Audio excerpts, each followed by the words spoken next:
Estaba escondida detrás del árbol de la esquina, viendo el camión de mudanzas estacionado frente a lo que él creía que seguía siendo mi hogar. Una hora antes había recibido el mensaje de Matías. Mamá, vamos para tu casa. Paola y yo nos mudamos ahí. Tú vas a tener que buscar otro lugar. Ya vamos llegando con el camión. Así, sin más. Sin preguntarme, sin consultarme, como si fuera una empleada en mi propia casa. Como si los 30 años que vivía ahí no significaran nada. Pero lo que mi hijo no sabía es que ya no era mi casa. Hace 6 meses la vendí sin decirle a nadie. Especialmente a él, que me había abandonado por años sin una sola visita, sin una llamada en mi cumpleaños, sin siquiera preguntarme cómo estaba después de la muerte de su padre. Mi corazón latía fuerte, pero no de miedo. Era emoción. La emoción de ver la cara de mi hijo cuando descubriera que su madre, Celestina Duarte de 72 años, ya no era la mujer sumisa que él recordaba. El mensaje había llegado mientras desayunaba en la terraza de mi nueva vida, en la mansión de Joaquín Leiva, el hombre que me devolvió las ganas de vivir. Estaba tomando café colombiano en una taza de porcelana fina, viendo el valle desde las alturas, cuando el teléfono sonó con esa notificación que cambiaría todo. Leo el mensaje una vez, 2 veces, 3 veces. No podía creer la audacia. Hacía 3 años que Matías no se dignaba a visitarme. 3 años de cumpleaños olvidados, de navidades en soledad, de días de la madre ignorados. 3 años en los que fui transparente para él, excepto cuando necesitaba que le prestara dinero o cuando quería presumir con sus amigos que tenía una madre que vivía en una casa bonita en el centro de la ciudad. Pero ahora, de repente, necesitaba esa casa. Y por supuesto, yo tenía que irme.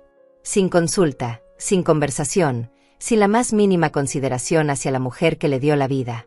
Vi cómo Matías se bajaba del camión con esa prepotencia que siempre lo caracterizó. Llevaba una camisa arrugada y jeans desgastados. Su cabello raleaba en la coronilla y tenía esa barriga de hombre que no se cuida. Paola, mi nuera, lo seguía cargando una caja. A los 38 años seguía siendo atractiva, pero tenía esa mirada calculadora que me había llamado la atención desde el primer día que la conocí. Paola había sido quien convenció a Matías de alejarse de mí. Sutil, inteligente, manipuladora. Cada vez que yo los visitaba, ella encontraba excusas para cortar las conversaciones. Cada vez que yo los invitaba a almorzar, ella tenía planes más importantes. Gradualmente, mi hijo se fue alejando hasta que las visitas se volvieron esporádicas y después inexistentes. Lo que no sabían es que Eduardo Cornejo, el nuevo propietario, debía estar en este momento preparando su café matutino sin imaginar la sorpresa que estaba por llevarse.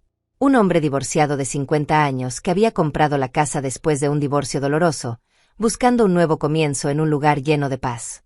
Eduardo era ingeniero retirado, un hombre gentil que había perdido su casa en el divorcio y necesitaba empezar de nuevo. Cuando puso la oferta por mi casa, me contó su historia con lágrimas en los ojos. Su esposa lo había engañado con su mejor amigo durante años, y cuando descubrió la traición, ella se quedó con todo. La casa, los ahorros, incluso el perro. Por eso decidí vendérsela a él y no a los otros compradores que habían ofrecido más dinero. Eduardo merecía una segunda oportunidad, igual que yo la había tenido con Joaquín.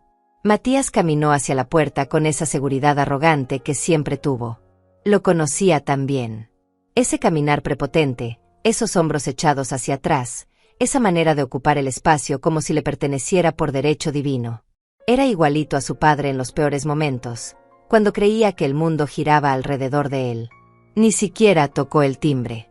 Sacó las llaves viejas que guardaba desde adolescente, las mismas que yo había cambiado hace meses cuando vendí la casa, y trató de abrir. La cerradura no cedió. Lo intentó otra vez, más fuerte. Nada. Vi la confusión dibujarse en su rostro como una sombra. ¿Qué pasa?, escuché que le preguntaba Paola desde la acera. Las llaves no funcionan, murmuró él, pero su voz llegaba clara hasta mi escondite. Debe haber cambiado las cerraduras. Típico de ella, siempre complicando las cosas. Siempre complicando las cosas.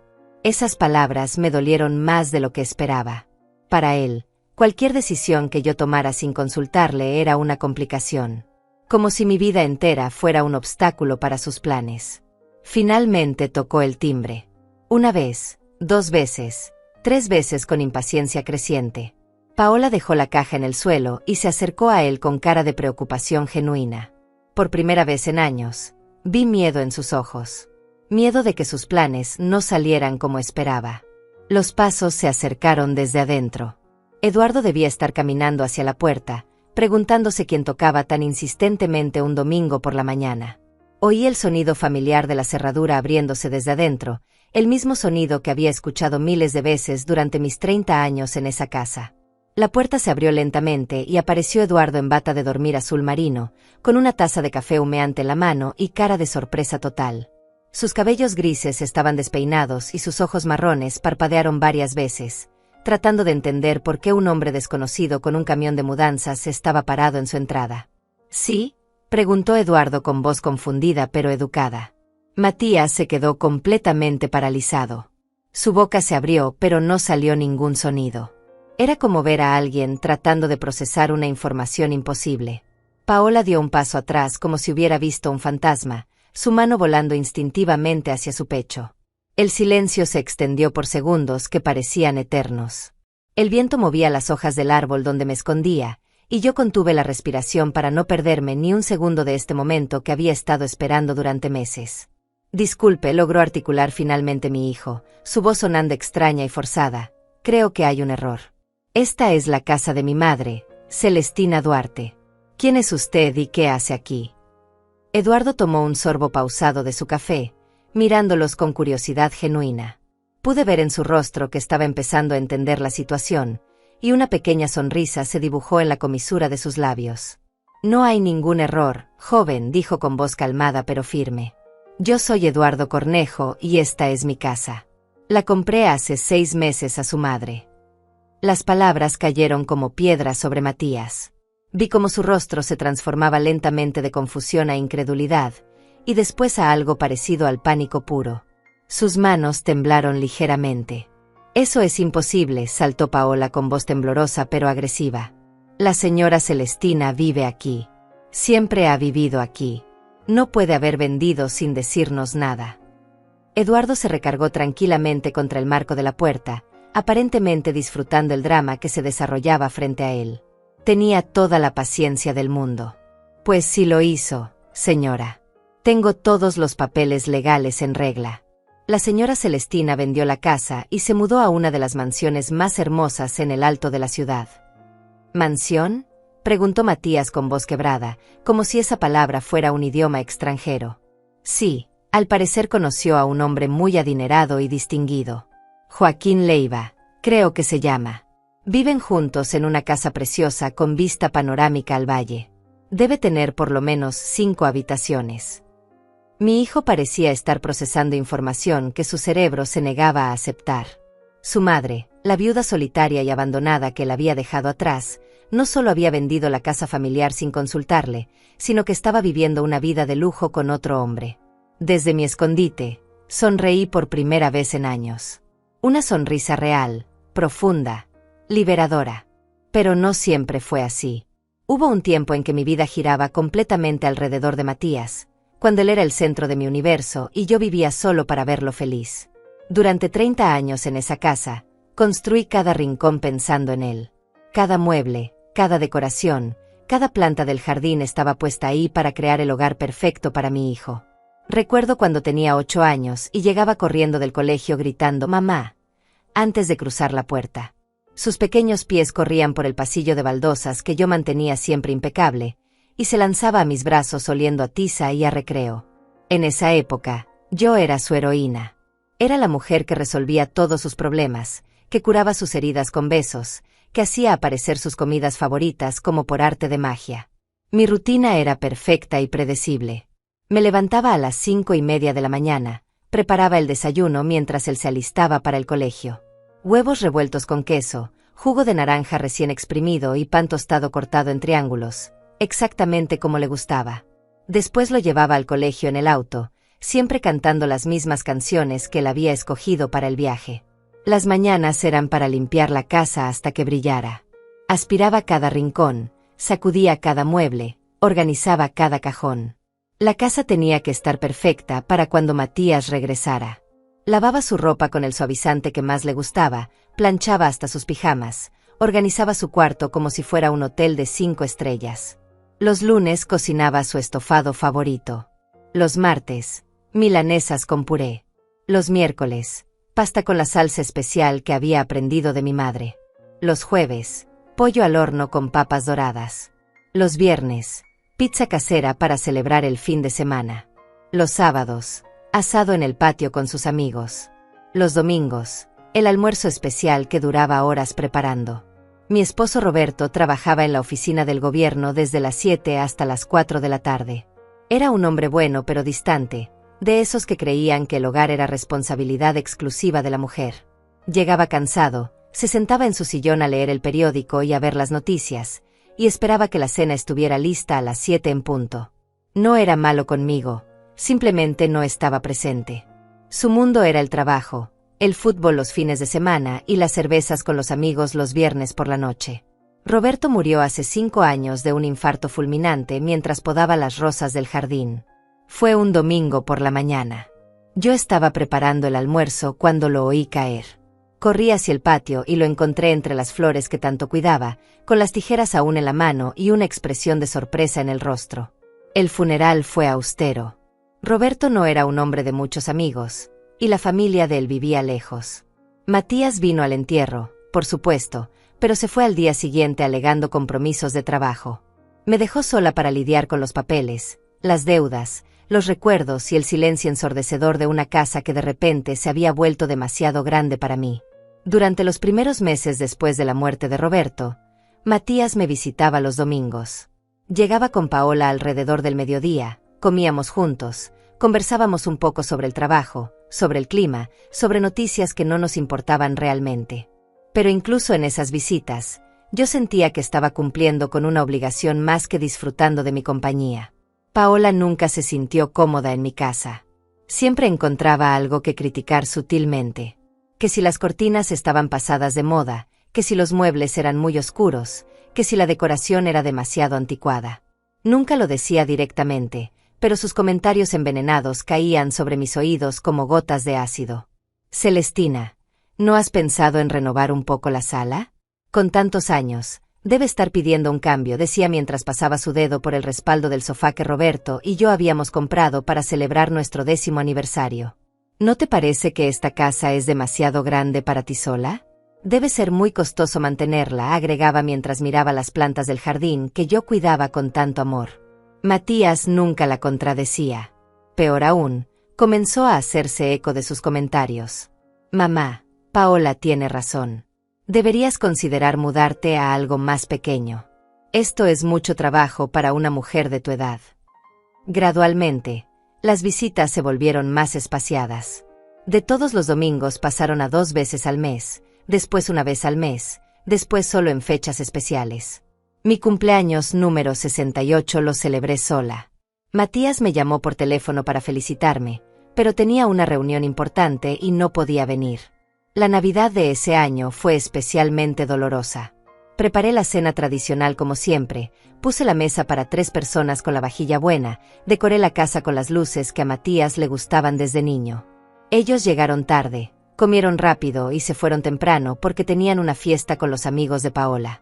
Me quedé sola limpiando los platos, guardando las sobras que durarían días, apagando las luces navideñas que de repente se sentían más tristes que festivas. Esa noche, por primera vez, me pregunté si había valido la pena sacrificar toda mi juventud por un hijo que ahora me veía como una carga. Pero en ese entonces yo seguía aferrada a la esperanza de que las cosas cambiarían. Creía que era solo una etapa, que Matías estaba ocupado construyendo su vida y que eventualmente regresaría a valorar nuestra relación. Seguía manteniendo su cuarto exactamente como él lo había dejado cuando se fue de casa. Su cama siempre lista, sus trofeos de fútbol del colegio brillando en la repisa, sus libros ordenados por tamaño en el estante. Los martes limpiaba su cuarto aunque nadie lo usara. Cambiaba las sábanas cada semana, aspiraba la alfombra, sacudía los muebles. Era mi manera de mantenerlo presente, de creer que en cualquier momento él podría regresar y encontrar todo tal como lo recordaba. Durante esos años de soledad, mi rutina se volvió mecánica. Me levantaba, desayunaba sola viendo las noticias, limpiaba la casa, cocinaba para una persona, veía televisión hasta quedarme dormida en el sofá.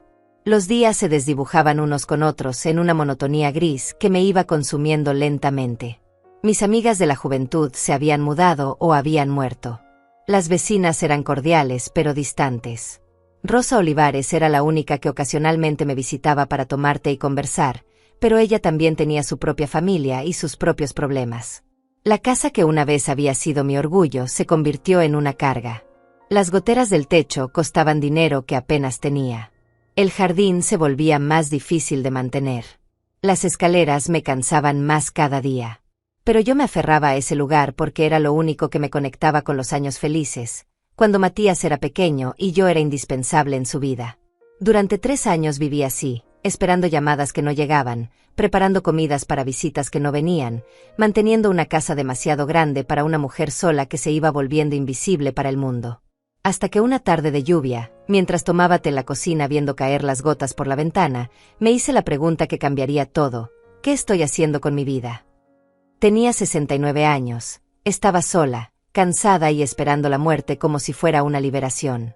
Mi hijo me había abandonado emocionalmente, mi esposo había muerto, y yo me había convertido en una sombra de la mujer que solía ser.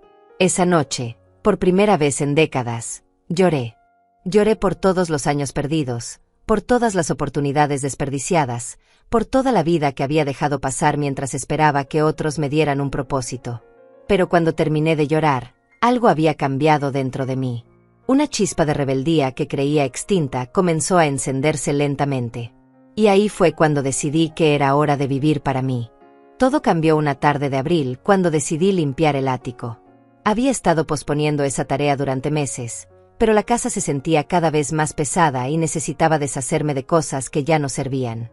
Entre cajas polvorientas y recuerdos olvidados, encontré una caja que no recordaba haber guardado ahí.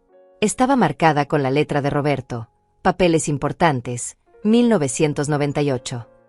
Dentro había documentos viejos, facturas pagadas, fotos familiares, en el fondo, un sobre amarillento que jamás había visto. Mi corazón se aceleró cuando reconocí la letra de mi esposo en el frente: para Celestina, abrir solo en caso de emergencia. Con manos temblorosas abrí el sobre. Dentro había una carta escrita a mano y varios documentos doblados. La carta comenzaba así: mi querida Celestina, si estás leyendo esto es porque ya no estoy contigo. Hay cosas que nunca tuve el valor de decirte en vida, pero que necesitas saber. Roberto había estado ahorrando dinero en secreto durante más de 20 años. Tenía una cuenta bancaria que yo desconocía completamente, con una suma que me dejó sin aliento. Pero eso no era todo. También había invertido en varios terrenos en las afueras de la ciudad, terrenos que ahora valían una fortuna debido al crecimiento urbano. Todo esto es tuyo, decía la carta. Lo hice pensando en tu futuro, en que algún día pudiera ser libre de hacer lo que quisiera sin depender de nadie. Perdóname por no habértelo dicho antes, pero quería que fuera una sorpresa para cuando más lo necesitaras. Me senté en el suelo del ático, rodeada de polvo y recuerdos, leyendo una y otra vez esas palabras. Roberto, el hombre distante que creía conocer completamente, había estado planeando mi independencia en secreto durante décadas. Mientras yo me sacrificaba por Matías, mi esposo había estado construyendo mi libertad. Esa misma tarde fui al banco con los documentos. La empleada, una mujer joven de sonrisa amable, verificó todo y me confirmó que efectivamente había una cuenta a mi nombre con una cantidad de dinero que multiplicaba por 10 lo que yo pensaba que teníamos. Los terrenos también estaban a mi nombre, y según las cotizaciones actuales, valían más de lo que habíamos pagado por la casa. Por primera vez en años, me sentí mareada de emoción en lugar de tristeza. Caminé por las calles del centro como en una nube, viendo todo con ojos nuevos. De repente, el mundo estaba lleno de posibilidades que nunca había considerado. Pero cuando llegué a casa esa noche, la realidad me golpeó de nuevo. La casa silenciosa, la cena para una persona, la televisión como única compañía. Todo el dinero del mundo no podía llenar el vacío emocional que se había instalado en mi pecho. Fue entonces cuando recordé a Rosa Olivares y su invitación persistente. Celestina, deberías venir conmigo al club social los jueves. Hay mucha gente interesante, actividades, baile. No puedes quedarte encerrada para siempre. Siempre había rechazado sus invitaciones porque me parecía inapropiado para una viuda reciente. Pero esa noche, Con la carta de Roberto aún en mis manos, me di cuenta de que él mismo me había dado permiso para ser feliz. El jueves siguiente me arreglé con más cuidado del que había puesto en años. Me puse el vestido azul que Roberto me había regalado para nuestro último aniversario, me maquillé ligeramente y me peiné de una manera que me hacía ver más joven. Rosa casi se desmaya de la sorpresa cuando aparecí en su puerta. Celestina, no puedo creer que finalmente hayas decidido acompañarme. Te ves hermosa. El club social estaba lleno de gente de nuestra edad. Había música en vivo, mesas con juegos de cartas, una pista de baile donde las parejas se movían lentamente al ritmo de boleros. Por primera vez en años, me sentí parte de algo más grande que mi tristeza. Fue ahí donde lo conocí. Joaquín Leiva estaba sentado solo en una mesa cerca de la ventana, observando a los bailarines con una sonrisa melancólica. Era un hombre distinguido de unos 65 años, cabello plateado perfectamente peinado, traje elegante pero no ostentoso, y unos ojos verdes que brillaban con inteligencia y gentileza. Rosa me presentó como si hubiera estado esperando ese momento durante años. Joaquín, te presento a mi querida amiga Celestina. Celestina, él es Joaquín Leiva. Es viudo también y acaba de regresar de vivir en España. Joaquín se levantó con una elegancia natural y besó mi mano como un caballero de otra época. Es un placer conocerte, Celestina. Rosa me ha hablado mucho de ti. Su voz era suave pero firme, con un ligero acento que delataba años viviendo en el extranjero. Tenía esa confianza tranquila de los hombres que han visto mundo y han aprendido que la verdadera elegancia no necesita alardes. ¿Te gustaría bailar? Me preguntó después de conversar durante una hora sobre música, viajes y libros. Hacía más de 10 años que no bailaba. Roberto nunca fue aficionado al baile, y después de su muerte la idea me había parecido imposible. Pero algo en la manera gentil en que Joaquín me extendió la mano me hizo decir que sí. En la pista de baile, me di cuenta de que mi cuerpo aún recordaba cómo moverse al ritmo de la música. Joaquín era un bailarín experto pero paciente, guiándome con suavidad hasta que recuperé la confianza. Por primera vez en años, me sentí como una mujer en lugar de solo una madre o una viuda. Tienes una sonrisa hermosa, me dijo mientras bailábamos un bolero lento. Deberías usarla más seguido. Esa noche regresé a casa con el corazón latiendo de una manera que había olvidado. Me miré en el espejo del baño y vi a una mujer diferente. Los mismos rasgos, las mismas arrugas, pero algo había cambiado en mis ojos. Había vida ahí donde antes solo había resignación. Joaquín me llamó al día siguiente para invitarme a almorzar. Después fueron cenas, paseos por el parque, visitas a museos, obras de teatro. Lentamente, mi mundo se fue expandiendo más allá de las 4 paredes de mi casa. Descubrí que Joaquín había sido empresario en España, donde vivió durante 15 años después de que su primera esposa muriera de cáncer. Había regresado al país para estar cerca de sus nietos, pero su hijo estaba demasiado ocupado con su propia vida para prestarle atención. Era una historia que me resultaba dolorosamente familiar. Los hijos creen que los padres existimos solo para servirles, me dijo una tarde mientras tomábamos café en su apartamento provisional. Nunca se les ocurre que podríamos tener sueños propios, deseos propios, vidas propias más allá de ellos. Durante 2 meses, Joaquín y yo nos vimos casi todos los días. Era una cortesía de otra época, llevándome flores, abriéndome puertas, preguntándome mi opinión sobre todo. Me hacía sentir importante, interesante, deseada de una manera que había olvidado que existía. Una noche, después de una cena en el restaurante más elegante de la ciudad, Joaquín me tomó de la mano y me dijo: Celestina, estoy enamorándome de ti. Sé que puede parecer demasiado rápido, pero a nuestra edad no tenemos tiempo para juegos. ¿Crees que podría sentir algo similar por mí? Mi corazón se derritió. No solo por sus palabras, sino por la vulnerabilidad con la que las dijo. Ese hombre exitoso y sofisticado estaba poniendo su corazón en mis manos con la misma timidez de un adolescente. Ya siento algo similar, le confesé, sorprendiéndome a mí misma con mi honestidad. Esa noche me besó por primera vez. Un beso suave, respetuoso, lleno de promesas. Un beso que me recordó que seguía siendo una mujer capaz de amar y ser amada. Pero sabía que había obstáculos por delante. Matías no sabía nada de Joaquín. Durante esos meses de transformación, mi hijo había estado ausente como siempre, llamándome ocasionalmente para preguntar cómo estaba, pero sin interés real en la respuesta. Joaquín tenía una casa hermosa en las colinas, una mansión moderna con vista panorámica al valle. Me gustaría que la vieras, me dijo una tarde. Y me gustaría que consideraras la posibilidad de vivir ahí conmigo. La propuesta me dejó sin palabras. No era solo una invitación a vivir juntos, era una invitación a una vida completamente nueva. Una vida donde yo sería la protagonista en lugar de un personaje secundario en la historia de otra persona. Esa noche, sola en mi casa, me hice las preguntas difíciles. ¿Estaba lista para dejar todo atrás? ¿Qué diría Matías? ¿Tenía derecho a ser feliz después de tantos años de sacrificio? Pero cuando vi la carta de Roberto sobre mi mesa de noche, supe la respuesta. Él había trabajado en secreto durante años para darme exactamente esta oportunidad.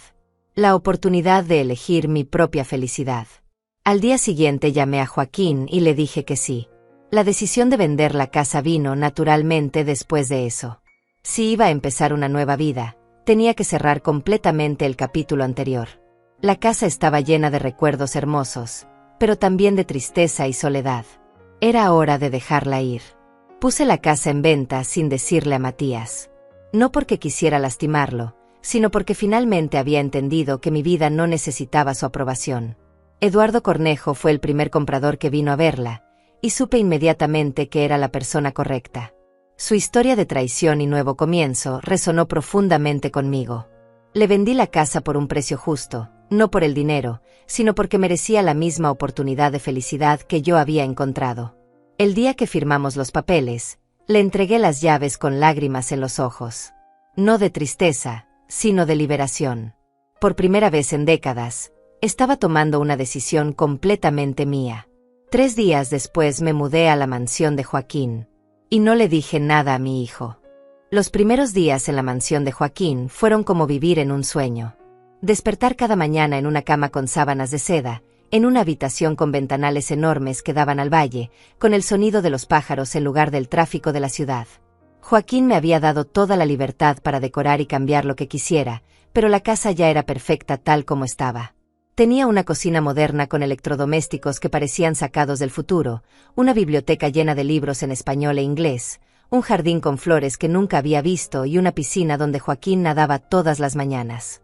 Era un mundo completamente diferente al que había conocido durante 70 años. Pero en el silencio de las tardes, cuando Joaquín salía a sus reuniones de negocios y yo me quedaba sola en esa casa inmensa, comenzaron a llegar las dudas. ¿Había hecho lo correcto? ¿Era justo desaparecer de la vida de Matías sin explicaciones? ¿Qué pensaría él cuando se enterara? Una tarde, mientras organizaba mis pocas pertenencias en el vestidor que Joaquín había vaciado completamente para mí, encontré una foto de Matías a los 10 años. Estaba en su uniforme de fútbol, con una sonrisa enorme y el brazo alrededor de mis hombros después de un partido que había ganado. Yo llevaba puesta una blusa amarilla que él había escogido para mí esa mañana, diciendo que era mi blusa de la suerte. Me senté en el borde de la cama con la foto en las manos, recordando a ese niño que corría hacia mí cada vez que anotaba un gol, que me pedía que le leyera cuentos antes de dormir, que me decía te amo, mamá sin ninguna razón especial. ¿Cuándo se había convertido ese niño amoroso en el hombre frío que me había abandonado? Empecé a repasar los años, buscando el momento exacto en que todo cambió. Tal vez fue cuando entró a la universidad y comenzó a avergonzarse de nuestro barrio de clase media. Recuerdo que empezó a pedirme que no fuera a buscarlo a la universidad porque sus amigos tenían chofer. O tal vez fue cuando conoció a Paola, con su familia adinerada y sus aires de superioridad. Paola había sido sutil al principio. Nunca me insultó directamente, pero tenía esa manera de hacerme sentir pequeña con comentarios aparentemente inocentes. «Ay, señora Celestina, qué linda su sala. Tan auténtica. Tan de los años 80. Oh, su comida está deliciosa, aunque yo ya no puedo comer tanto condimento. El doctor dice que no es bueno para la piel». Poco a poco, Matías comenzó a hacer eco de sus comentarios. Dejó de elogiar mi comida. Empezó a llegar tarde a los almuerzos familiares. Se quedaba menos tiempo en cada visita. Siempre tenía una excusa: trabajo, compromisos sociales, cansancio. Pero había sido realmente culpa de Paola, ¿O había sido culpa mía por permitirlo?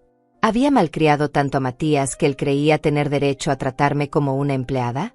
¿O tal vez el problema era más profundo, algo que venía de la manera en que Roberto y yo lo habíamos educado?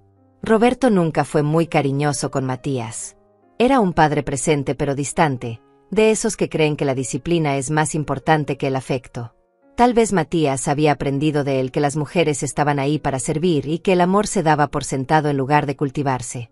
Durante las noches de insomnio en mi nueva cama, me atormentaba pensando en todas las señales que había ignorado. Como aquella vez que Matías cumplió 30 años y yo organicé una fiesta sorpresa en la casa. Invité a todos sus amigos del colegio, cociné durante días, decoré cada rincón. Cuando él llegó y vio la celebración, en lugar de alegrarse, se molestó. «Mamá, ya no tengo 15 años. Estas cosas ya no van conmigo», me dijo frente a todos los invitados. Yo me disculpé, avergonzada, y me encerré en la cocina el resto de la noche mientras él disfrutaba la fiesta que había criticado. Esa noche debería haber entendido que algo estaba muy mal, pero en lugar de confrontarlo, me convencí de que estaba pasando por una etapa difícil. O como aquella Navidad, cuando le regalé un suéter que había tejido durante meses. Era de lana fina, con un diseño complicado que había aprendido viendo tutoriales en internet. Me había tomado 3 meses terminarlo, trabajando cada noche después de hacer todos los quehaceres. Matías lo desenvolvió, lo miró por 2 segundos y dijo: «Gracias, mamá. Está muy artesanal». Nunca se lo puso. Meses después lo vi en una bolsa de donaciones en su casa. ¿Por qué había permitido que me tratara así? ¿Por qué había aceptado migajas de afecto de mi propio hijo? ¿Era porque tenía tanto miedo de perderlo que prefería una relación dolorosa a no tener relación en absoluto? Joaquín notó mis noches de insomnio y mis silencios durante el desayuno. Una mañana, mientras tomábamos café en la terraza, me tomó de la mano con esa gentileza que lo caracterizaba. «¿Estás pensando en tu hijo?», me preguntó. No necesitaba responder. Mis ojos se llenaron de lágrimas que había estado conteniendo durante días. «Celestina, mi amor, déjame contarte algo sobre mi propia experiencia», dijo con voz suave. Cuando decidí mudarme a España después de la muerte de mi primera esposa, mi hijo mayor me dijo que era una traición a su memoria. Me acusó de ser egoísta, de abandonar la familia, de olvidar todo lo que habíamos construido juntos. Se quedó en silencio por un momento, mirando hacia el valle. Estuve a punto de quedarme por culpa. Pero entonces me di cuenta de algo. Él no estaba preocupado por mi felicidad. Estaba preocupado por su comodidad. Estaba acostumbrado a tenerme disponible cuando me necesitara, y mi independencia lo incomodaba. Sus palabras resonaron en mi pecho como campanas. Me fui a España de todas maneras. Durante los primeros años, apenas hablamos.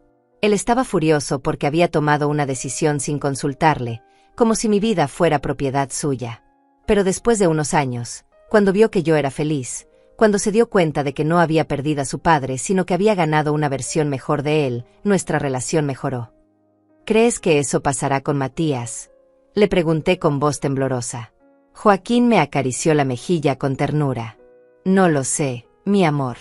Pero sé que no puedes vivir tu vida esperando la aprobación de alguien que no ha demostrado preocuparse por tu felicidad. Matías tuvo 3 años para visitarte, para preguntarte cómo estabas, para ser parte de tu vida. Eligió no hacerlo. Tenía razón, pero eso no hacía que doliera menos. Durante 70 años, mi identidad había estado completamente ligada a ser la madre de Matías. Sin ese rol, ¿quién era yo realmente? «Eres Celestina Duarte», me dijo Joaquín esa noche, como si hubiera leído mis pensamientos. «Eres una mujer inteligente, hermosa, generosa, con mucho amor para dar. Eres una compañera maravillosa, una conversadora fascinante, una bailarina elegante.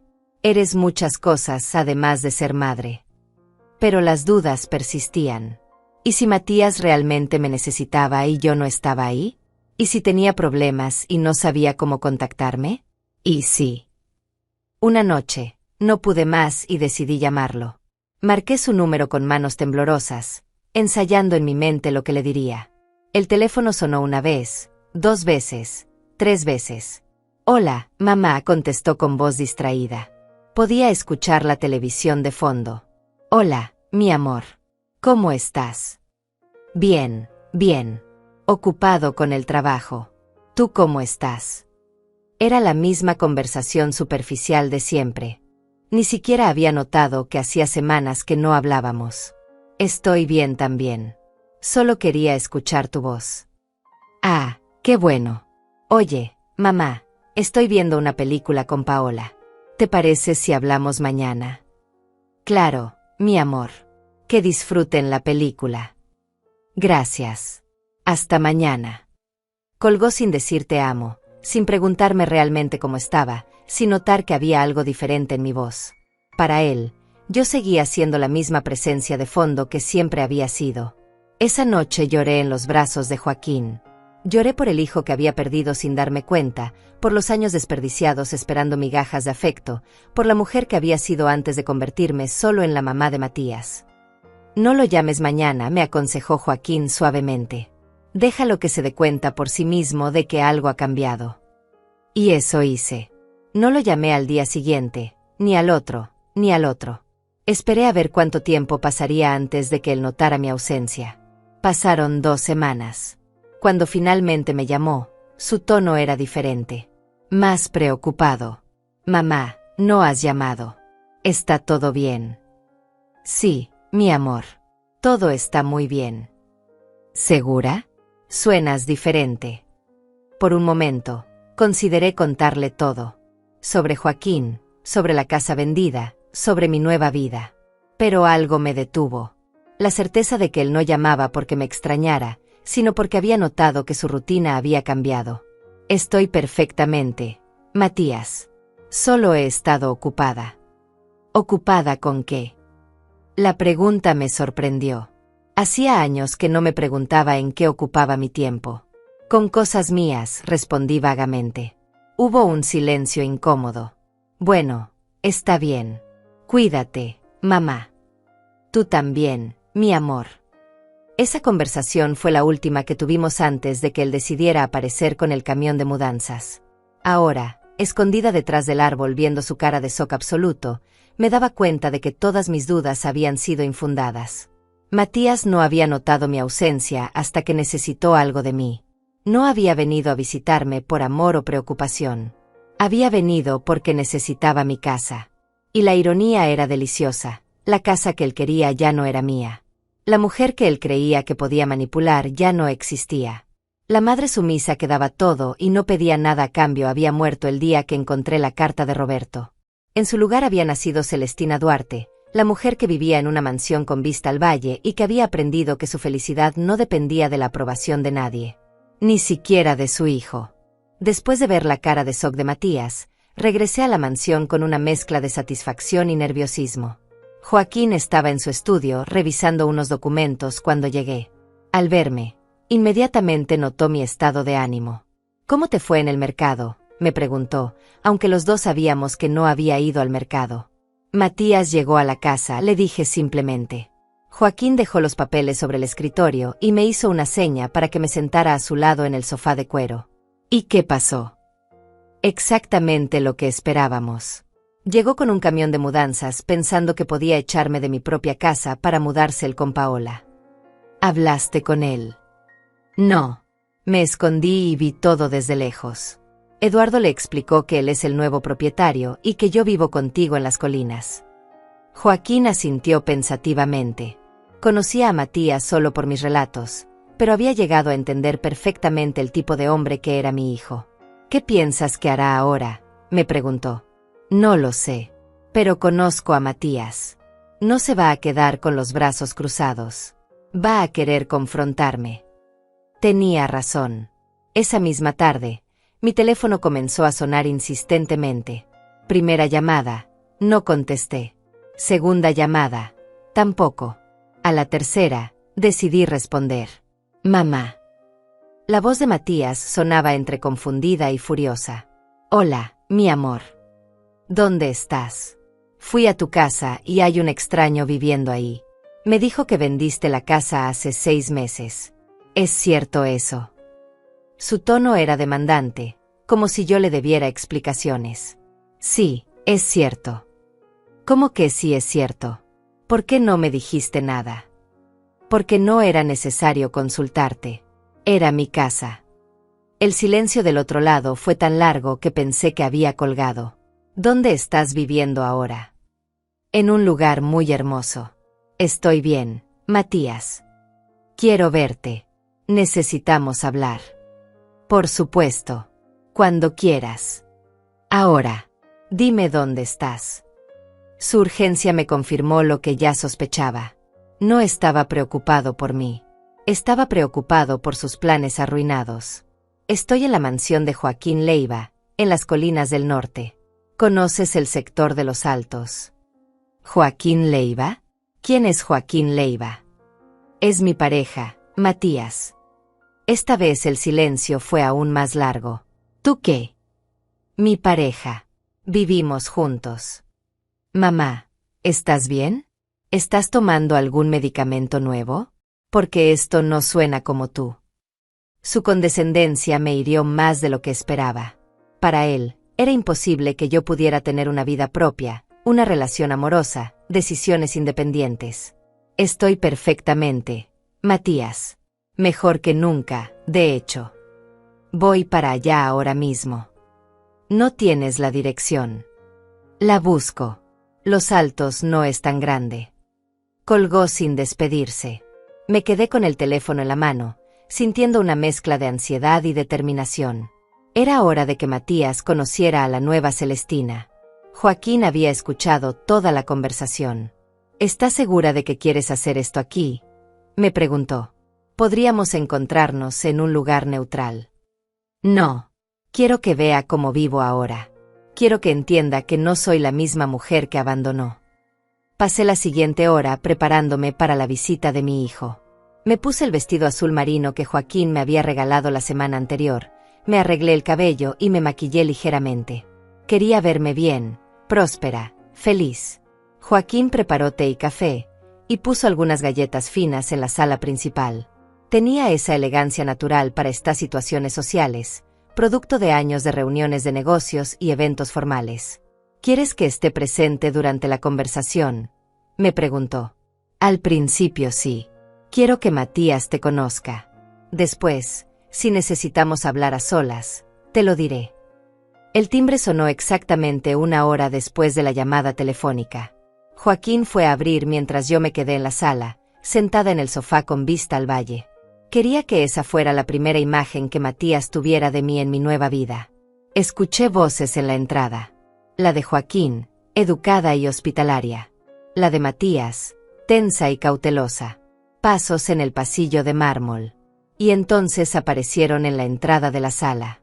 Matías se detuvo en seco al verme.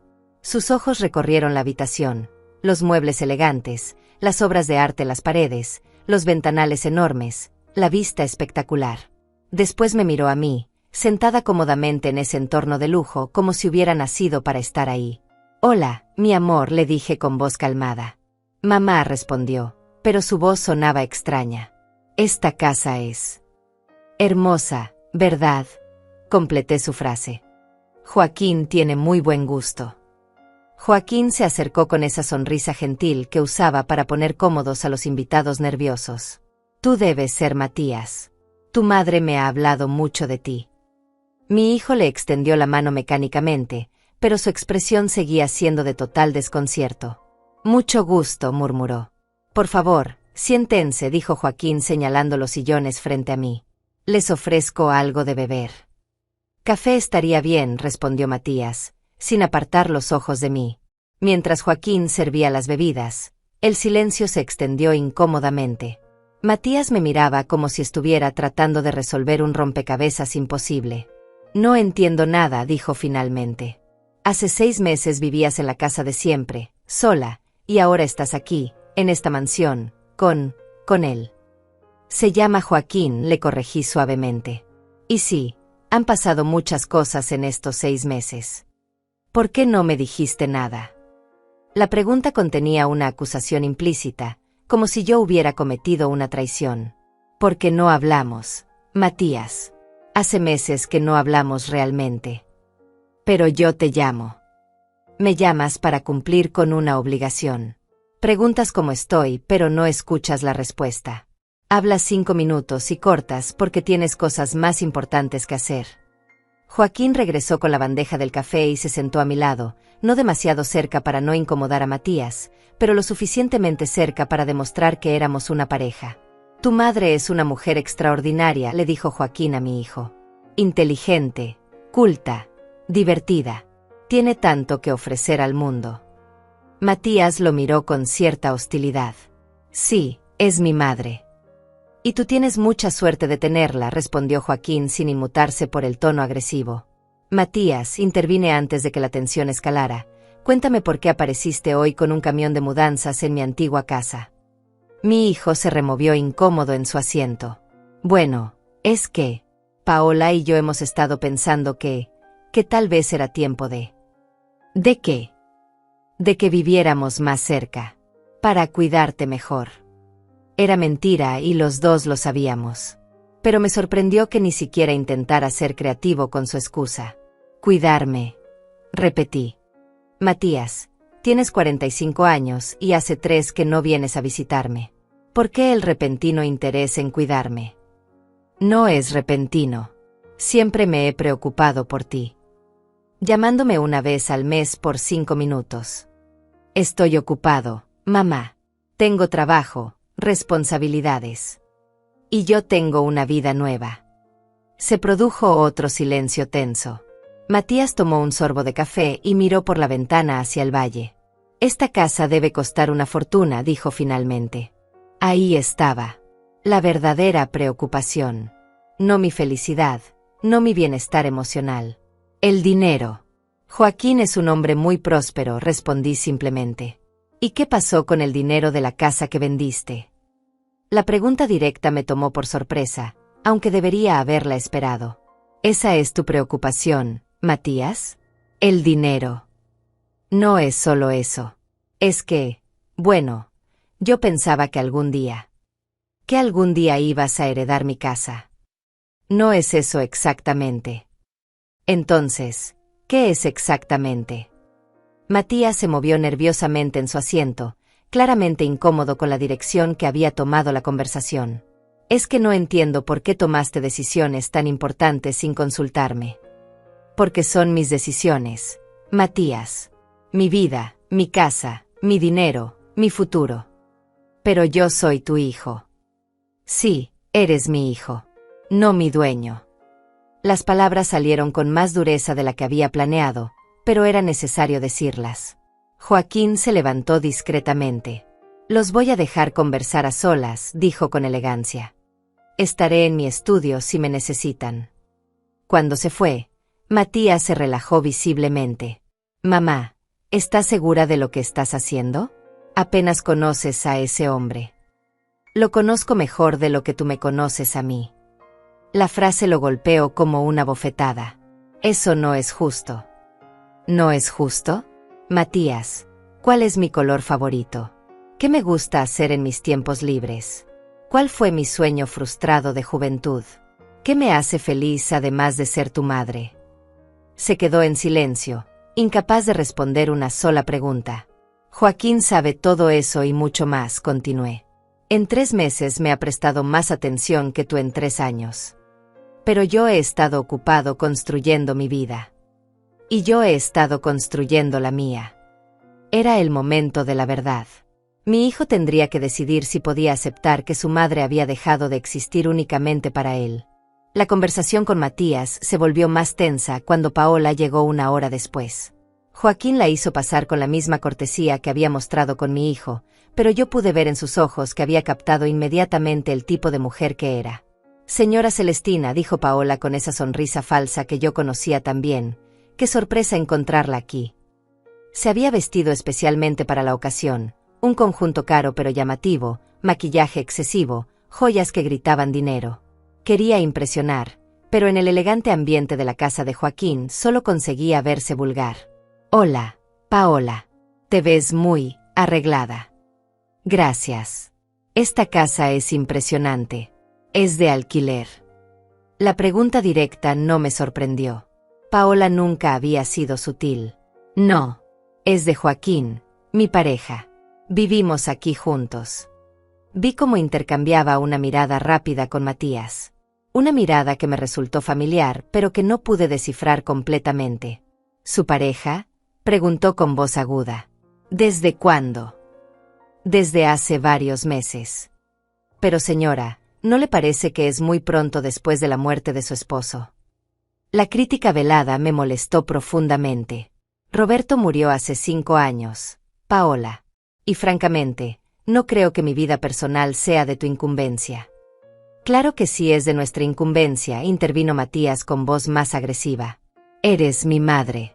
No puedes aparecer con un extraño y pretender que todo está bien. ¿Un extraño? Joaquín es un hombre respetable, exitoso, gentil. Más de lo que puedo decir de algunas personas. Paola se irguió en su asiento. ¿A qué se refiere con eso? Me refiero a que Joaquín nunca ha tratado de alejarme de mi familia. Nunca ha hecho comentarios despectivos sobre mi casa, mi comida o mi forma de vida. Yo nunca hice eso, protestó Paola. Por favor. Durante años me has hecho sentir anticuada, aburrida, irrelevante. Cada visita era una oportunidad para criticar algo sutilmente. Eso no es cierto. ¿No? ¿Qué me dijiste sobre las cortinas de mi sala la última vez que vinieron? ¿O sobre mi forma de cocinar el arroz? Paola se quedó en silencio, sabiendo que yo tenía razón. Mamá, dijo Matías tratando de mediar, tal vez Paola no se expresó bien en el pasado, pero estamos aquí porque nos preocupamos por ti. ¿Se preocupan por mí? ¿Desde cuándo? Siempre nos hemos preocupado.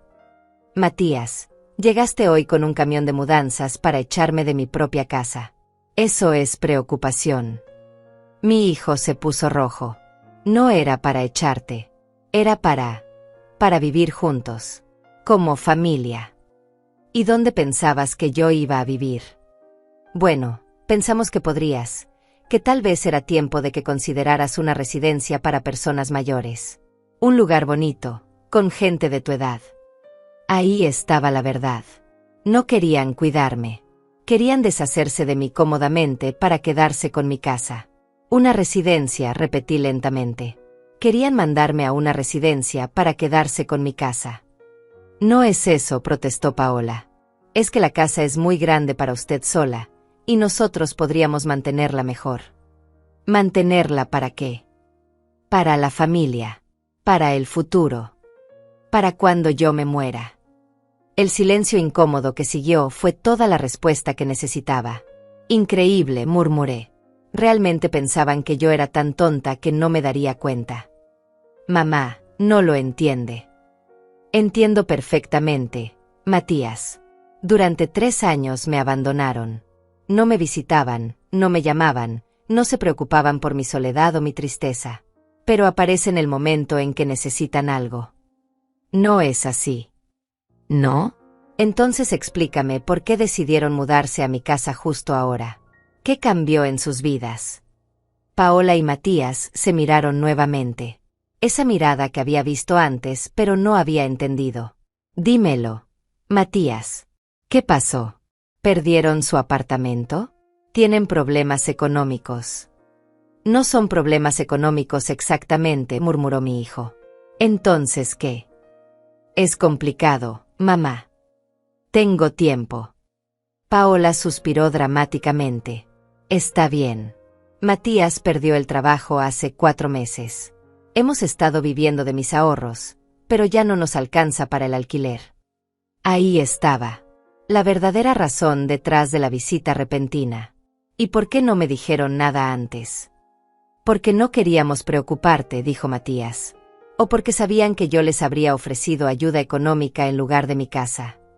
Silencio nuevamente. Querían la casa, no mi ayuda. Querían que yo desapareciera convenientemente para poder vivir gratis en una propiedad que valía una fortuna. No es tan simple como eso, protestó Paola. ¿No? Entonces explícamelo de manera simple. Está bien, dijo Paola con voz desafiante. Sí, necesitábamos un lugar donde vivir. Y sí, pensamos que usted podría estar mejor en una residencia. Pero también pensamos que sería bueno para todos. Usted tendría compañía, cuidado médico, actividades. Nosotros podríamos cuidar la casa que algún día sería de Matías de todas maneras. Algún día sería de Matías. Bueno, sí. Es su hijo. Es natural que él herede. ¿Natural? ¿Según quién? Según la lógica. Los hijos heredan de los padres. Los hijos que se preocupan por sus padres, tal vez. Los hijos que los visitan, que los cuidan, que los aman. Matías la ama, gritó Paola. ¿En serio? ¿Cuándo fue la última vez que me dijiste que me amabas, Matías? Mi hijo abrió la boca, pero no salió ningún sonido. ¿Cuándo fue la última vez que me preguntaste si necesitaba algo? ¿Cuándo fue la última vez que pasaste más de 1 hora en mi compañía? Yo estaba ocupado. Durante 3 años. Mamá, sé que no he sido el mejor hijo, pero... No, Matías. No has sido ningún tipo de hijo. Has sido un extraño que me llamaba ocasionalmente por obligación. Eso no es justo, explotó Paola. Usted no entiende las presiones que tenemos. El trabajo, las responsabilidades. ¿Y qué crees que tuve yo durante 40 años criándolo? ¿Crees que fue fácil? Pero esa era su obligación. Era su hijo. Y él era mi obligación. Pero ustedes no son mi obligación. La frase cayó como una bomba en el silencio de la sala. Vendí mi casa porque quise. Me mudé aquí porque quise. Y si decido dejarle mi herencia a la caridad en lugar de a un hijo que me abandonó, también será porque quise. No puede hacer eso, susurró Paola. Puedo hacer exactamente lo que quiera con mi vida y mi dinero. Pero nosotros contábamos con... ¿Contaban con qué? ¿Con que yo me muriera pronto y convenientemente? ¿Con que fuera tan tonta que no me daría cuenta de sus intenciones? Matías se puso de pie bruscamente. Esto no tiene sentido. Obviamente ese hombre te ha lavado el cerebro. ¿Joaquín? Joaquín me devolvió la autoestima que ustedes me quitaron. Me recordó que soy una mujer completa, no solo una madre descartable. No eres descartable. ¿No? Entonces, ¿por qué llegaron hoy con un camión para echarme de mi casa? No tuvieron respuesta para eso. Me puse de pie también, sintiéndome más fuerte de lo que me había sentido en años. La visita terminó. Pueden irse. Mamá. Pueden irse, Matías. Y no vuelvan hasta que estén listos para tratarme con el respeto que merezco. Los vi irse, derrotados y confundidos, sin entender cómo la mujer sumisa que creían conocer se había convertido en alguien que no podían manipular. Cuando la puerta se cerró, Joaquín apareció a mi lado y me tomó de la mano. ¿Estás bien? Estoy perfecta, le dije. Y por primera vez en años, era verdad. 3 días después del confronto con Matías y Paola, estaba tomando té en la terraza cuando Rosa Olivares vino a visitarme. La había llamado el día anterior para contarle todo lo que había pasado, y ella había insistido en venir a verme en persona. Celestina, te ves radiante, me dijo mientras se acomodaba en la silla frente a mí. Este lugar es un paraíso. Gracias, Rosa. Me siento como si hubiera renacido. Y te lo mereces. Después de todo lo que pasaste con Matías. Hizo una pausa y me miró con una expresión extraña. Aunque hay algo que debo contarte. ¿Qué cosa? Rosa tomó un sorbo de té, claramente nerviosa. ¿Recuerdas que te dije que conocía a Paola desde antes de que se casara con Matías? Sí, me dijiste que la habías visto en el club social. Bueno, hay más que eso. Rosa dejó la taza sobre la mesa. La conocía porque ella intentó seducir a mi hermano Eduardo hace 5 años. ¿Tu hermano? La información me confundió por un momento. Pero Eduardo murió hace... No, no. Mi hermano Eduardo vive. Estás pensando en mi cuñado Ramón, que murió en el accidente. Eduardo es mi hermano menor, el ingeniero. Algo se removió en mi estómago. Un presentimiento incómodo. ¿Cómo se apellida tu hermano? Cornejo. Eduardo Cornejo. El mundo se detuvo a mi alrededor. Eduardo Cornejo. El hombre que había comprado mi casa. El hombre que había abierto la puerta cuando Matías llegó con el camión. Rosa, dije con voz temblorosa, ¿tu hermano Eduardo es el que compró mi casa? ¿Qué? Rosa me miró confundida. No, Celestina. Mi hermano vive en España desde hace años. Se fue después de su divorcio. Pero el hombre que compró mi casa se llama Eduardo Cornejo y me dijo que se había divorciado recientemente. Rosa palideció. Eso es imposible. Mi hermano Eduardo está en Madrid, dirigiendo una empresa de construcción. Hablé con él la semana pasada. Mi corazón comenzó a latir aceleradamente. Si Eduardo Cornejo no era quien decía ser, entonces ¿quién era el hombre que vivía en mi antigua casa? Rosa, necesito que me ayudes. ¿Tienes alguna foto reciente de tu hermano? Sí, claro. Sacó su teléfono y me mostró varias fotos familiares. Mira, esta es de la Navidad pasada. El hombre en las fotos era completamente diferente al Eduardo que yo conocía. Más alto, más delgado, con el cabello rubio y ojos azules. Nada que ver con el Eduardo moreno de ojos marrones que había comprado mi casa. Rosa, esto es muy extraño. El hombre que compró mi casa no es tu hermano. ¿Pero por qué alguien usaría el nombre de Eduardo? Una idea terrible comenzó a formarse en mi mente. ¿Qué me dijiste sobre Paola y tu hermano? Que ella lo persiguió durante meses cuando él estaba separándose de su esposa. Iba al club, se le acercaba, le enviaba mensajes. Eduardo me contó que ella le había dicho que estaba enamorada de él, pero que también mencionó varias veces que él tenía mucho dinero. ¿Y qué pasó? Eduardo se mudó a España y nunca más supo de ella. Hasta que un día me la encontré en el brazo de Matías, presentándose como su novia. Las piezas del rompecabezas comenzaron a encajar de una manera aterradora. Rosa, ¿qué más sabía Paola sobre tu hermano? Bueno, él había contado que era ingeniero, que tenía propiedades, que había estudiado en la Universidad Técnica.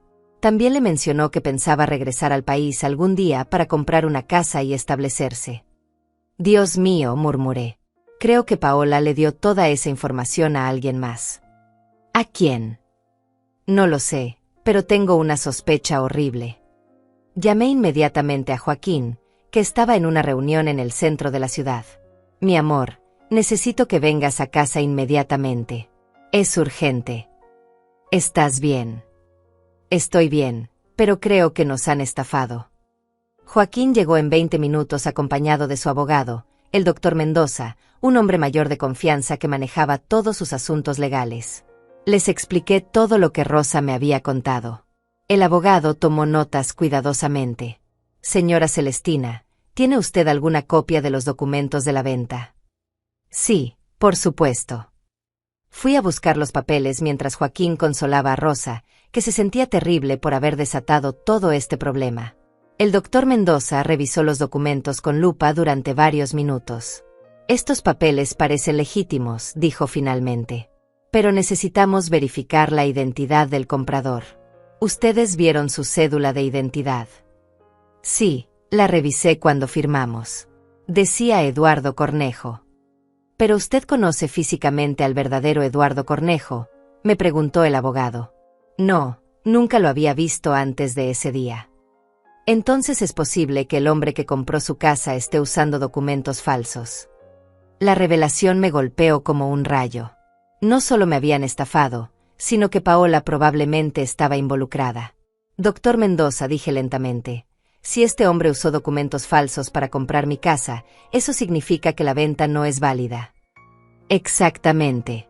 Si se comprueba fraude, la venta se puede anular. Pero ¿qué pasa con el dinero que me pagó? Depende. Si el dinero era robado o si el cheque era falso, usted podría perder tanto la casa como el dinero. Me senté pesadamente en el sofá. La posibilidad de haber perdido todo era devastadora. ¿Pero cómo sabía Paola que yo iba a vender la casa?, pregunté en voz alta. Tal vez no lo sabía, dijo Joaquín pensativamente. Tal vez el plan original era diferente. ¿Qué quieres decir? Piénsalo. Si Matías perdió el trabajo hace 4 meses, y ellos aparecieron hoy con un camión para echarte de tu casa, tal vez habían estado planeando esto durante meses. ¿Pero cómo? Tal vez el plan era presionarte para que les dieras la casa, y cuando tú la vendiste sin avisarles, tuvieron que improvisar. Rosa se incorporó súbitamente. Esperen. Hay algo más que no les dije. Paola me preguntó sobre Eduardo hace 2 meses. Me dijo que lo había visto en el centro y quería saber cómo estaba. ¿Qué le dijiste? Le dije que vivía en España. Pero también le mencioné que él siempre había dicho que quería regresar para comprar una casa en el país. Rosa, dijo Joaquín con voz grave, es posible que Paola haya buscado a alguien que se pareciera a tu hermano para que se hiciera pasar por él. Dios mío, es posible. Ella conocía todos los detalles de su vida. El doctor Mendoza cerró los documentos. Necesitamos ir a la policía inmediatamente. Esto es fraude con documentos falsificados, y posiblemente sea parte de una conspiración más grande. Mientras nos preparábamos para ir a hacer la denuncia, no podía dejar de pensar en la ironía de la situación. Matías y Paola habían tratado de quitarme mi casa, pero en el proceso habían revelado una estafa de la que yo era víctima. ¿Sabes qué es lo más irónico de todo esto?, le dije a Joaquín mientras subíamos al auto. ¿Qué? Que si Matías no hubiera sido tan codicioso, nunca habríamos descubierto que me estafaron. ¿Y eso te molesta? No, respondí sorprendiéndome a mí misma. Porque ahora sé que toda mi familia está dispuesta a lastimarme por dinero. Incluso los extraños. Pero eso significa que sabes quién realmente te ama por ti misma.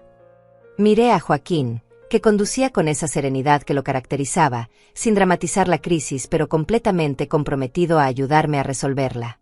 Sí, le dije tomando su mano. Lo sé perfectamente. La investigación policial se movió más rápido de lo que esperábamos. El detective González, un hombre experimentado en casos de fraude, nos citó a su oficina al día siguiente con información que me dejó sin aliento. Señora Duarte, tengo buenas y malas noticias, comenzó mientras organizaba varios documentos sobre su escritorio. La buena noticia es que recuperará su casa. La mala noticia es que fue víctima de una estafa muy bien planificada. El hombre que se había hecho pasar por Eduardo Cornejo resultó ser Fabricio Leiva, un estafador profesional con antecedentes por fraude inmobiliario. Había usado documentos falsificados tan perfectos que habían engañado incluso al notario. ¿Pero cómo consiguió mi información personal?, pregunté. Ahí viene la parte más difícil, señora. Su nuera, Paola Roldán, está involucrada en la estafa. Aunque ya lo sospechaba, escucharlo confirmado oficialmente me golpeó como una bofetada. ¿Cómo? Fabricio Leiva es su primo. Paola le proporcionó toda la información sobre usted, sus rutinas, sus finanzas, sus planes de vender la casa. También le consiguió la identidad del verdadero Eduardo Cornejo a través de su amistad con Rosa Olivares. Joaquín tomó mi mano mientras el detective continuaba. El plan era que Fabricio comprara la casa con dinero falsificado, se quedara con la propiedad, y después Paola convencería a su hijo de mudarse ahí cuando usted estuviera en una residencia. Básicamente, iban a robarle la casa con su propia familia como cómplice. Y el dinero que me pagó era real, pero robado. Fabricio había estafado a otras familias en ciudades vecinas. Lo arrestamos ayer en su casa. Perdón, en la casa de usted. Matías sabía algo de esto. El detective consultó sus notas. Según nuestras investigaciones, su hijo no estaba al tanto de los detalles de la estafa. Paola le había dicho que usted había regalado la casa a un amigo y que podrían convencerlo de vendérsela barata. Matías creía que era solo una oportunidad de negocio. Era típico de mi hijo. No había querido saber de dónde venía la oportunidad, solo había asumido que podía aprovecharse de ella.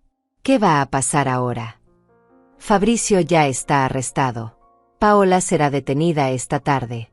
La venta se anula automáticamente y usted recupera la propiedad completa. El dinero que recibió podrá quedárselo como compensación por los daños, aunque será parte de la evidencia durante el juicio. Salimos de la comisaría en silencio. Joaquín manejaba pensativamente mientras yo procesaba toda la información. ¿Quieres ir a ver tu casa?, me preguntó. Todavía no. Primero quiero hablar con Matías. Lo llamé desde el auto. Su teléfono sonó varias veces antes de que contestara. Hola, mamá. Estaba a punto de llamarte. ¿Ah, sí? ¿Para qué? Para disculparme por lo del otro día. Paola y yo hablamos y nos dimos cuenta de que nos comportamos mal. ¿Dónde está Paola ahora? En casa. ¿Por qué? Matías, necesito que vengas a la mansión inmediatamente. Solo tú. ¿Pasó algo? Sí, pasó algo. Ven ahora. Una hora después, Matías llegó visiblemente nervioso. Joaquín nos dejó solos en la sala. Mamá, ¿qué pasa? Te escuchas muy seria. Siéntate, Matías. Le conté todo lo que habíamos descubierto. Vi cómo su expresión cambiaba gradualmente de confusión a shock, después a horror. Eso es imposible, murmuró.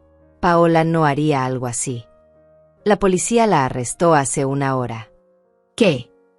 Se puso pálido. ¿De qué la arrestaron? De fraude, conspiración y estafa. Tu esposa y su primo me robaron la casa, Matías. Pero ella me dijo que tú habías regalado la casa a un amigo. ¿Y no te pareció extraño? ¿No se te ocurrió preguntarme directamente?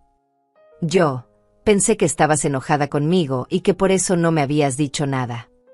Matías, ¿alguna vez te preguntaste de dónde sacó Paola la información sobre esa supuesta oportunidad de negocio? Ella dijo que había oído rumores. ¿Rumores? Sobre mi vida privada. Mi hijo se cubrió la cara con las manos. Dios mío, mamá, yo no sabía nada de esto. Tienes que creerme.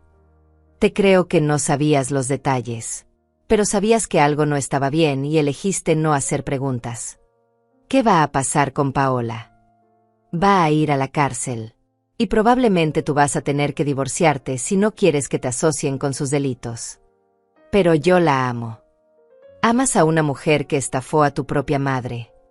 Matías se quedó en silencio por varios minutos. No sé qué hacer, dijo finalmente. Yo sí sé qué vas a hacer. Vas a ir a la policía y vas a contar todo lo que sabes. Vas a cooperar completamente con la investigación.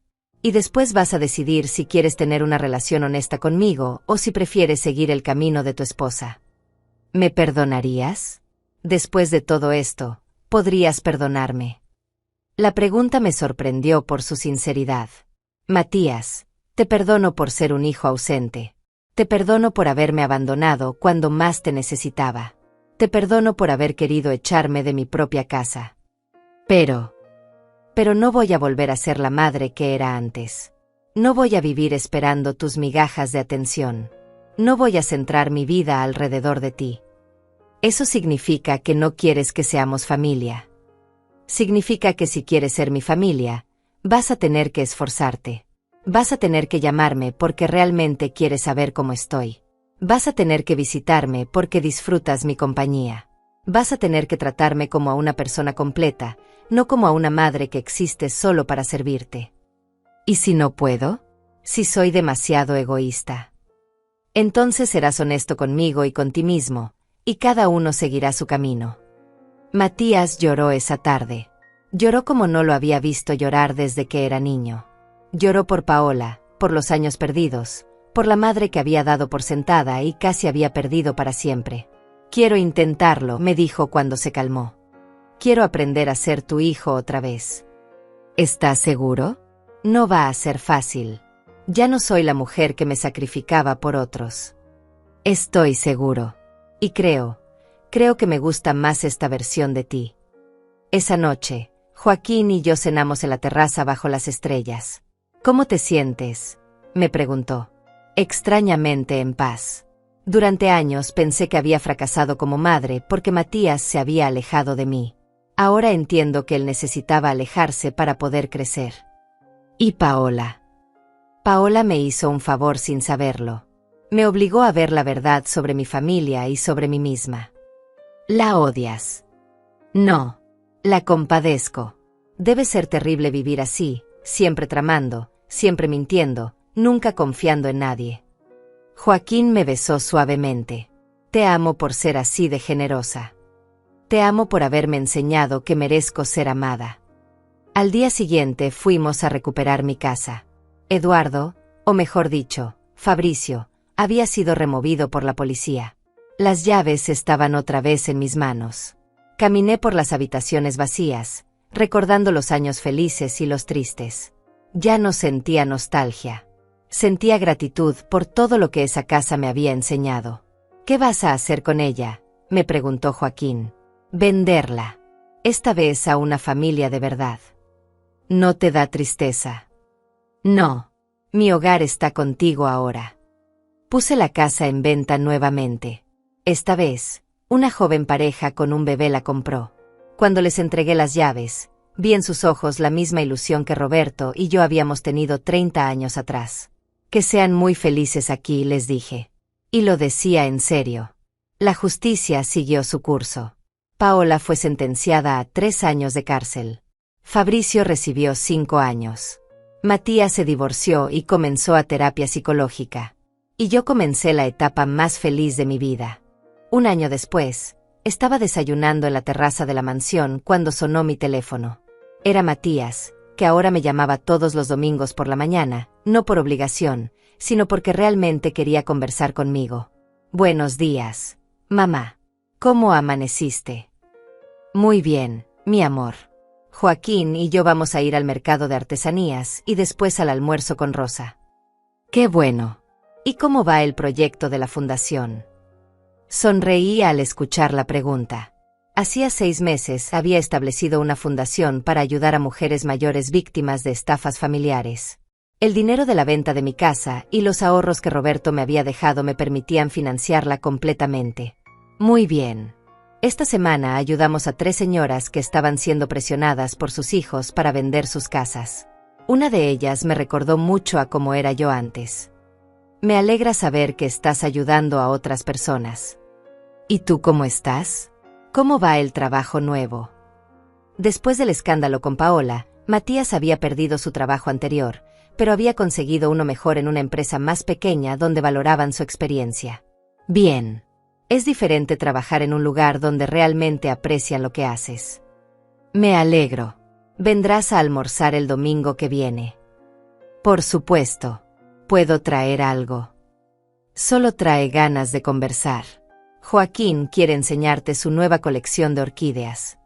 Después de colgar, me quedé contemplando el valle. Era increíble cómo había cambiado mi vida en apenas 2 años. De ser una viuda solitaria que vivía esperando migajas de atención, me había convertido en una mujer activa, enamorada, con propósito y con una relación honesta con mi hijo. Joaquín salió a la terraza con 2 tazas de café recién hecho. Era Matías.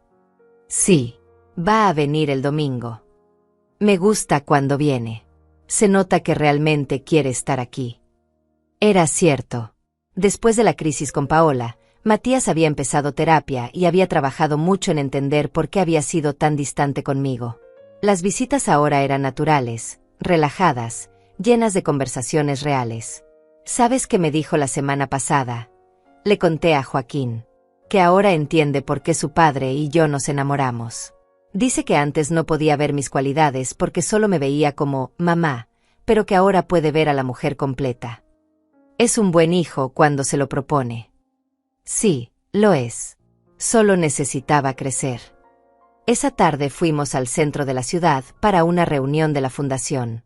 Había decidido llamarla Nuevos Horizontes porque eso era exactamente lo que ofrecía, la posibilidad de ver la vida desde una perspectiva diferente.